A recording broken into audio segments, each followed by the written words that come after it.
Sa ngalan ng Ama at ng Anak at ng Espiritu Santo. Amen. Ang pagpapala ng ating Panginoong Heso Kristo, ang pag-ibig ng Diyos Ama, at ang makikipagkaisa ng Espiritu Santo naway sa inyong lahat. At sumayo rin. Mga kapatid, aminin natin ang ating mga kasalanan upang tayo'y maging marapat gumanap sa banal na pagdiriwang.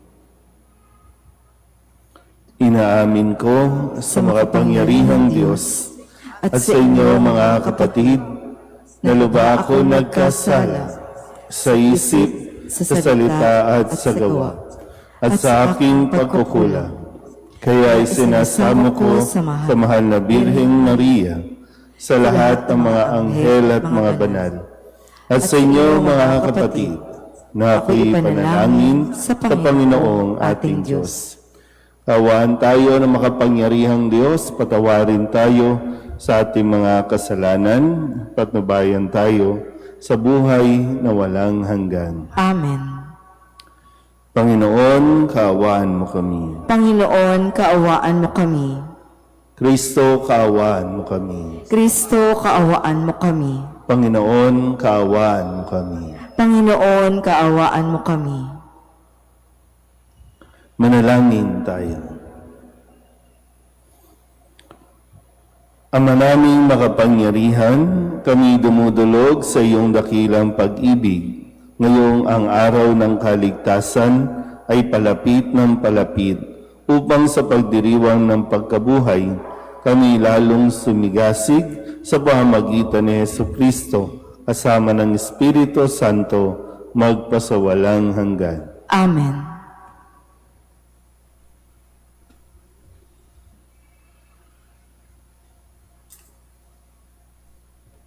Pagbasa mula sa aklat ni Propeta Jeremias. Sinasabi ng Panginoon, inutusan ko ang mga tao na sumunod sa akin upang sila'y maging aking bayan at ako naman ang Diyos nila. Sinabi kong mamuhay sila ayon sa pinag-uutos ko at sila'y mapapanuto. Ngunit hindi sila tumalima.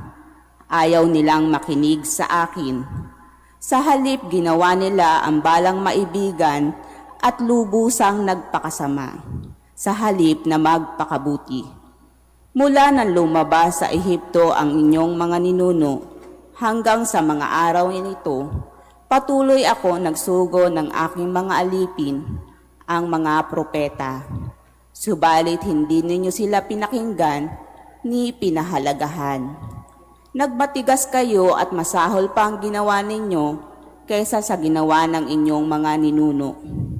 Jeremias, sasabihin mo ang lahat ng mga ito sa kanila, subalit hindi sila makikinig sa iyo. Tatawagin mo sila ngunit hindi kanila papansinin. Kaya ganito ang sabihin mo sa kanila. Narito ang bansang ayaw makinig sa tinig ng Panginoon na kanilang Diyos, at ayaw ituwid ang kanilang landas. Naglaho na sa kanila ang katotohanan, at di man lamang nababanggit. Ang salita ng Diyos. Salamat sa Diyos. Panginoon, inyong dinggin, huwag niyo siyang salungatin. Panginooy, inyong dinggin, huwag niyo siyang salungatin. Tayo ay lumapit sa ating Panginoon. Siya ay awitan, ating papurihan. Ang batong kublihan, natit kalakasan.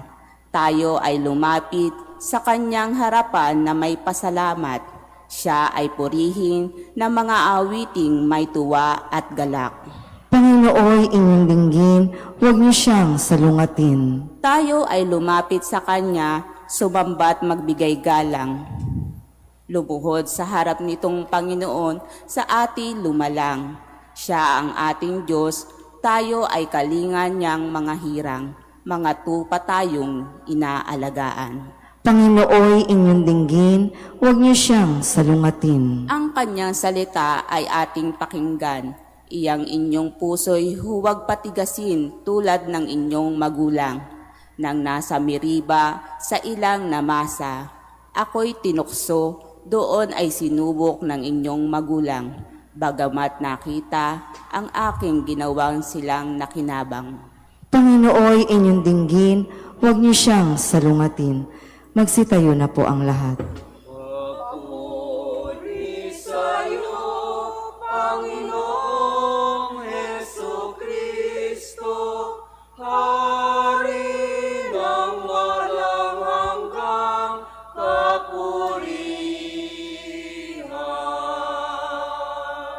Magsisi tayong mataos, halinang magbalik loob sa mapagpatawad na Diyos.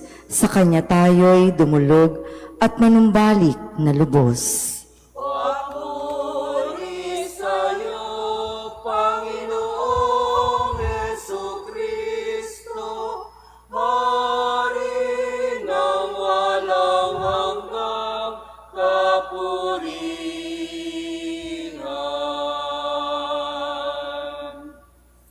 Sumayin niyo ang Panginoon. At sumayo rin. Ang mabuting balita ng Panginoon ayon kay San Lucas. Papuri sa iyo, Panginoon. Noong panahong iyon, pinalayas ni Jesus ang isang demonyong sanhi ng pagkapipi ng isang lalaki. At ito'y nakapagsalita na mula noon. Nang gilala sa mga tao, ngunit may ilan sa kanila ang nagsabi, si Beelzebul na prinsipe ng mga demonyo ang nagbigay sa kanya ng kapangyarihang magpalayas ng mga demonyo. May iba namang nais siyang subukin, kaya't nagsabi, magpakita ka ng kababalaghang magpapakilala na ang Diyos ang sumasa iyo. Ngunit batid ni Jesus ang kanilang iniisip, kaya't sinabi sa kanila, babagsak ang bawat kahariang nahahati sa magkakalabang pangkat at mawawasak ang mga bahay roon. Kung maghimagsik si Satanas laban sa kanyang sarili, paano mananatili ang kanyang kaharian? Sinasabi ninyong nagpapalayas ako ng mga demonyo sapagkat binigyan ako ni Beelzebul ng kapangyarihang ito. Kung ako'y nagpapalayas ng mga demonyo sa pamamagitan ni Beelzebul, sino naman ang nagbigay ng kapangyarihan sa inyong mga tagasunod na makagawa ng gayon? Sila na rin ang nagpapatunay na maling-mali kayo. Ngayon, kung ako'y napapalayas ng mga demonyo sa pamamagitan ng kapangyarihan ng Diyos, nangangahulugang dumating na sa inyo ang paghahari ng Diyos. Kapag ang isang taong malakas at nasasandatahan ay nagbabantay sa kanyang bahay, malayo sa panganib ang kanyang ari-arian. Ngunit kung salakayin siya at talunin ng isang taong higit na malakas, sasamsamin nito ang mga sandatang kanyang inaasahan at ipamamahagi ang ari-ariang inagaw. Ang hindi panig sa akin ay laban sa akin, at nagkakalat ang hindi tumutulong sa aking mag-ipon. Ang mabuting balita ng Panginoon. Pinupuri ka namin, Panginoong Hesukristo. Isang magandang umaga po sa inyong lahat.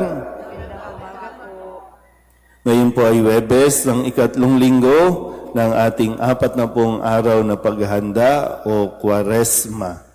At sa ating pong narinig na kwento sa ating Ebanghelyo kung saan si Kristo ay inaakusahan na kaya siya nakakagawa ng mga kababalaghan o ng mga ganitong himala, katulad ng pagpapagaling ng isang pipi dulot ng isang demonyo. Siya ay sinabihan ng ilan na siya ay kampon ni Satanas o ni Beelzebul, ang prinsipe ng mga demonyo.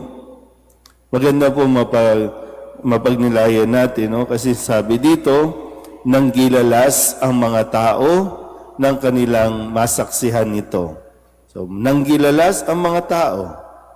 Pero meron, sabi din, may ilan sa kanila ang nagsabing si Beelzebul, ang prinsipe ng demonyo, ang nagbigay ng kapangyarihang magpalayas ng mga demonyo.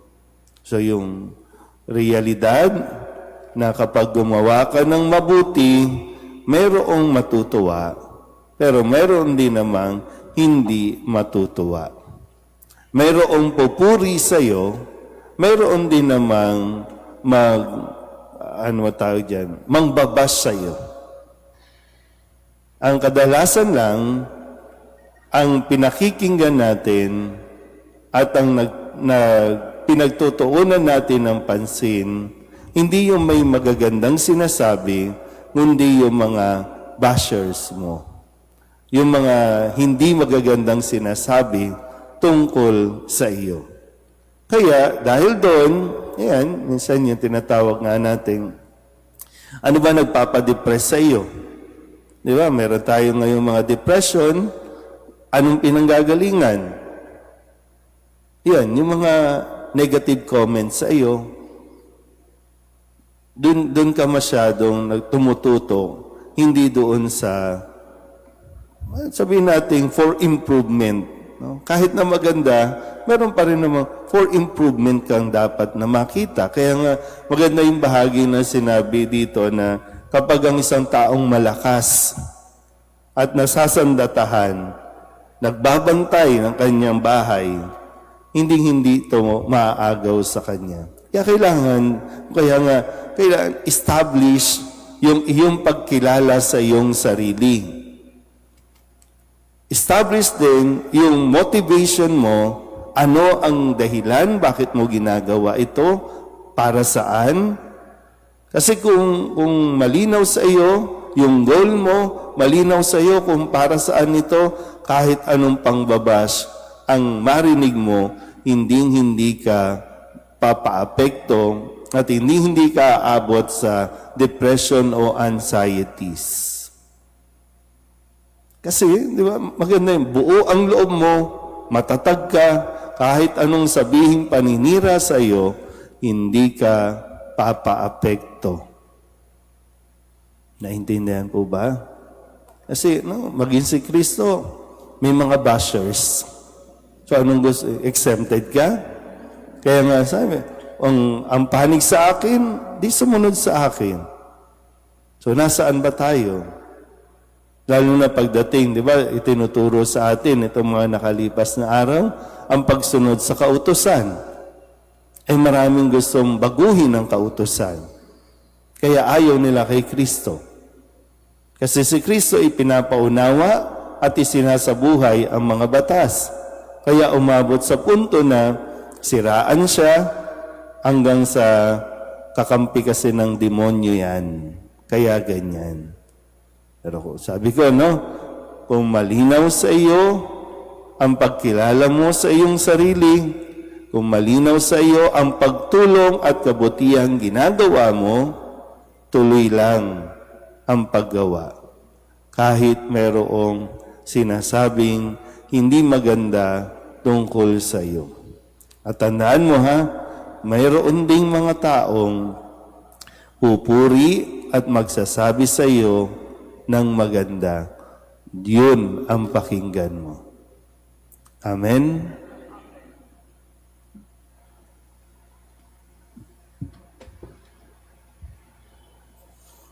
Habang tayo ay natitipon kay Kristo na nangingibabaw sa lahat ng kasamaan, buong pagtitiwala tayong lumapit sa Ama, taglay ang ating mga kahilingan. Ang ating pong itutugon, Ama, gawin mo kaming kaisa ng iyong anak. Ama, gawin mo kaming kaisa ng iyong anak. Ang simbahan naway magpanibago at magpatotoo ng tapat sa mga dapat pahalagahan sa buhay at tumulong muling pagbuo ng wasak na mundo. Manalangin tayo sa Panginoon. Ama, gawin mo kaming kaisa ng iyong anak. Ang mga Kristiyanong mananampalataya naway magkaroon ng tapang na mangaral sa ngalan ni Kristo. Manalangin tayo sa Panginoon. Ama, gawin mo kaming kaisa ng iyong anak. At tinawang buong pusong itaguyod ang pagtatanggol ng katotohanan at salungatin ang malikhaing pang-aakit sa kasamaan. Manalangin tayo sa Panginoon. Ama, gawin mo kaming kaisa ng iyong anak. Ang mga may sakit at may kapansanan naway paginhawain ng pag-ibig ng Diyos na kanilang nararanasan sa pangangalaga ng mga taong kumakalinga sa kanila. Manalangin tayo sa Panginoon. Ama, gawin mo kaming kaisa ng iyong anak. Ang mga namayapa naway tanggapin sa kaganapan at kaharian ng Diyos. Manalangin tayo sa Panginoon.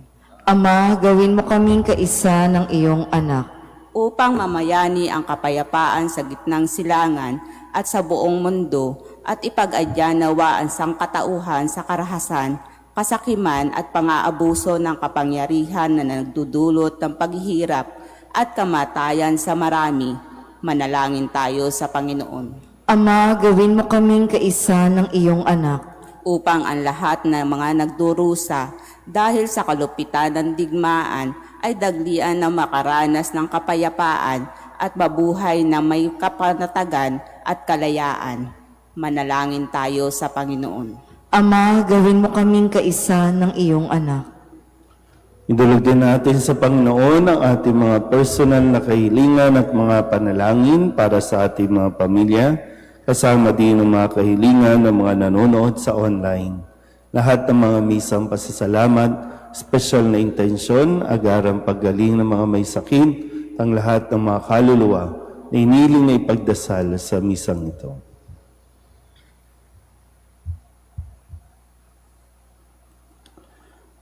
Ang lahat ng ito iniling namin sa ngalan ni Kristo ang aming Panginoon. Amen. Buhay pagmamahal,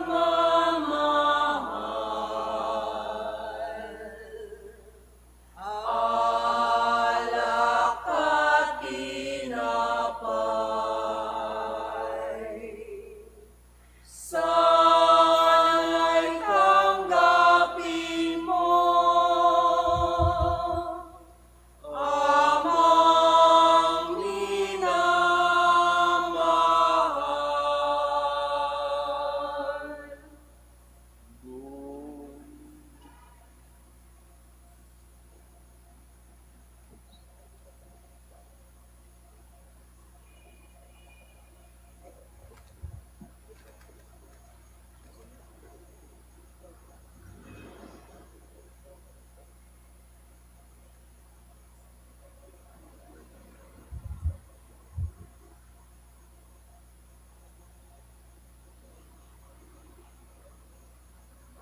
Magsitayo na po ang lahat.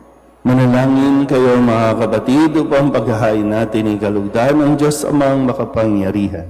Tanggapin nawa ng Panginoon itong paghahain sa iyong mga kamay, sa kapurihan niya at karangalan, sa ating kapakinabangan at sa buong sambayanan niyang banal.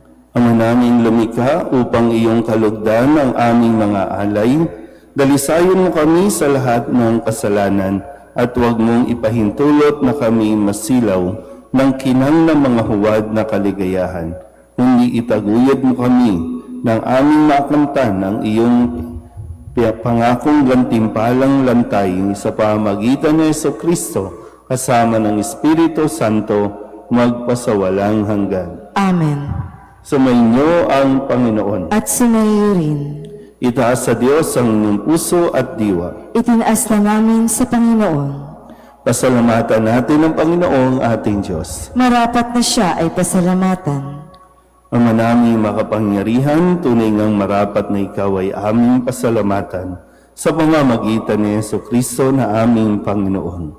Minarapat mo ang pagtitiis para sa naghihirap ay maging tagapagpahiwatig ng pasasalamat na aming inihahain ngayon sa iyong hapag. Ang iyong anak ay ulirang tagapagbigay ng pagsasaluhan sa mga nagugutom at mga nauuhaw. Sa pagsunod namin sa giliw mong anak, ang pagkamaawain mo ay aming ginaganap upang ang pag-iimbot ay mapawing lahat sa aming pag-uugali at gawaing binabalak. Kaya kaysa ng mga anghel na nagsisiawit ng papuri sa iyo na walang humpay sa kalangitan, kami nagbubunyi sa iyong kadakilaan.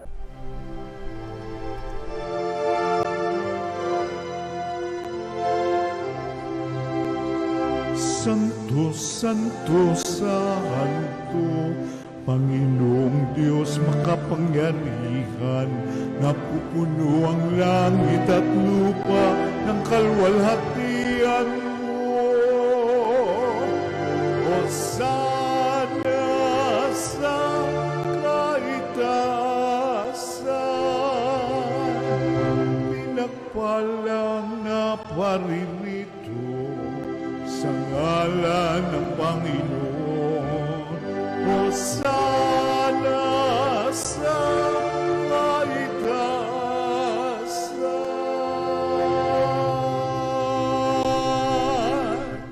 Ama naming banal, gawang bukal ng tanang kabanalan, kaya't sa pamamagitan ng iyong Espiritu, gawin mong banal ang kaloob na ito upang para sa aming maging katawan at dugo ng aming Panginoong Hesu Kristo.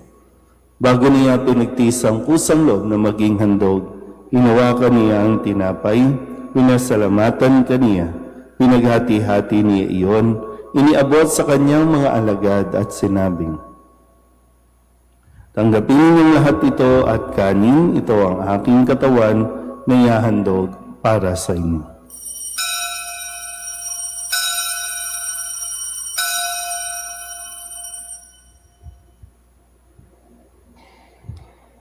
Gayun din naman nang matapos ang hapunan, inawakan niya ang kalis, muli kaniyang pinasalamatan, iniabot niya ang kalis sa kanyang mga alagad at sinabi, "Tanggapin ninyong lahat ito at inumin. Ito ang kalis ng aking dugo, ng bago at walang hanggang tipan, ang aking dugo na ibubuhos para sa inyo at para sa lahat sa ikapagpapatawad ng mga kasalanan.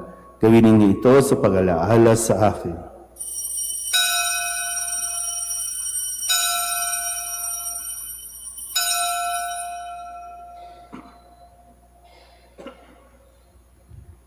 Ipagbunyi natin ang misteryo ng pananampalataya. Si Kristo'y namatay, si Kristo'y nabuhay, si Kristo'y babalik sa wakas ng panahon. Ang mga ginagawa namin ngayon ang pag-alaala sa pagkamatay at muling pagkabuhay ng iyong anak. Kaya tiniaalay namin sa iyo ang tinapay na nagbibigay buhay at ang kalis na nagkakaloob ng kaligtasan. Kami nagpapasalamat dahil kami iyong minarapat na tumayo sa harap mo para maglingkod sa iyo. Isinasamo namin kami nagsasalo-salo sa katawan at dugo ng Kristo ay mabuklod sa pagkakaisa sa pamamagitan ng Espiritu Santo. Ang malingapin mo ang iyong simbahang laganap sa buong daigdig. Puspusin mo kami sa pag-ibig, kaysa ni Leon na aming Papa at ni Jose na aming Obispo at ng Tanang Kaparian. Alalahanin mo rin ang mga kapatid naming nahimlay na may pag-asang sila'y muling mabubuhay, gayon din ang lahat ng mga pumanaw. Kawaan mo sila at patuloyin sa iyong kaliwanagan. Kawaan mo at pagindapating kaming lahat na makasalo sa iyong buhay na walang wakas. Kaysa ng mahal na Birheng Maria na ina ng Diyos, ng kabiyak ng puso niyang si San Jose, kaysa ng mga apostol at ng lahat ng mga banal na namuhay dito sa daigdig ng kalugod-lugod sa iyo, may pagdiwang nawa namin ang pagpupuri sa kararangan mo sa pamamagitan ng iyong anak na aming Panginoong Hesukristo.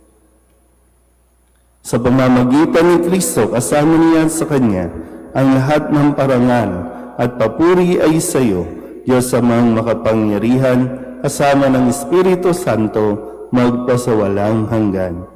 Amen. Amen.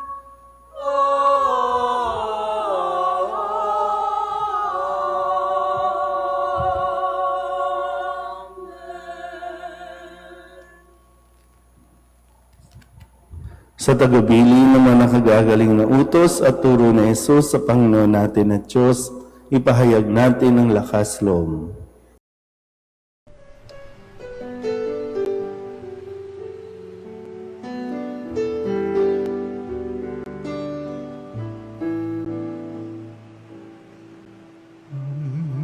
namin sumasalang ka, sambahin ang ngalan mo, mapasamin ang kaharian mo, sundin ang loob mo dito sa lupa para nang sa langit. Bigyan mo po kami ngayon ng aming kakanin sa araw-araw at patawarin mo kami sa aming mga sala para ng pagpapatawan namin sa nagkakasala sa amin. At huwag mo kaming ibang dulot sa tukso, at yadya mo kami sa lahat ng masama. Hinihiling namin kami iadya sa lahat ng masama, pagkalooban ng kapayapaan araw-araw, iligtas sa kasalanan at ilayo sa lahat ng kapahamakan, samantalang aming pinananabikan ang dakilang araw ng pagpapahayag ng tagapagligtas namin sa Yesu Kristo. Sapagkat iyo ang kaharian at ang kapangyarihan at ang kapurihan, magpakailanman. Amen. Panginoong Heso Kristo, sinabi mo sa iyong mga apostol, kapayapaan ang iniiwan ko sa inyo, ang aking kapayapaan ang binibigay ko sa inyo. Tunghayan mo ang aming pananampalataya at huwag ang aming mga pagkakasala. Pagkalooban mo kami ng kapayapaan at pagkakaisa ayon sa iyong kalooban, kasama ng Espiritu Santo, magpasawalang hanggan. Amen. Ang kapayapaan ng Panginoon ay laging sumainyo. At sumayo rin. Magbigayan po tayo ng kapayapaan sa isa't isa.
Ito ang kordero ng Diyos.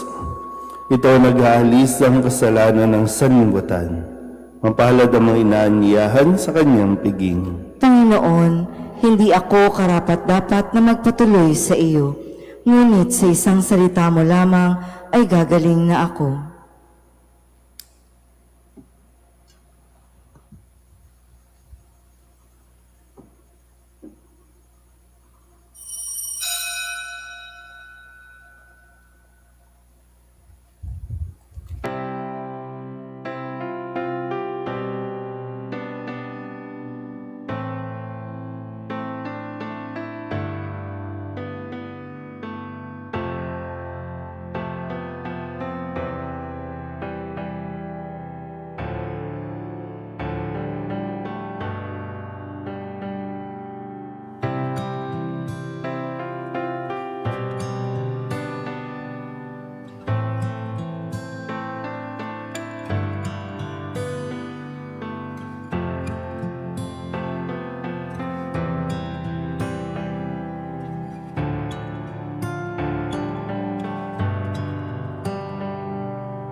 Manalangin tayo. Ama naming mapagmahal, kaming pinapagsalo mo sa banal na pakikinabang ay iyong tulungang maisaloob at maisakatuparan ang iyong pagliligtas na aming ipinagdiriwang sa pamagitan ni Jesucristo kasama ng Espiritu Santo magpasawalang hanggan. Amen. Sumainyo ang Panginoon. At sumayo rin. At pagpalain kayo ng makapangyarihang Diyos, Ama at Anak at Espiritu Santo. Amen. Tapos sa banal na misa, humayo tayo sa kapayapaan ni Kristo. Salamat sa Diyos. Nuestro Padre Jesus Nazareno, sinasamba ka namin. Pinipintungo ka namin, aral mo ang aming buhay at kaligtasan. Nuestro Padre Jesus Nazareno, iligtas mo kami sa kasalanan. Ang krus mong kinamatayan ay sagisag ng aming kaligtasan. Nuestro Padre Jesus Nazareno, dinarangal ka na amin. Nuestro Padre Jesus Nazareno, nilulwalhati ka namin. Nuestro Padre Jesus Nazareno, dinarangal ka na amin. Nuestro Padre Jesus Nazareno, nilulwalhati ka namin.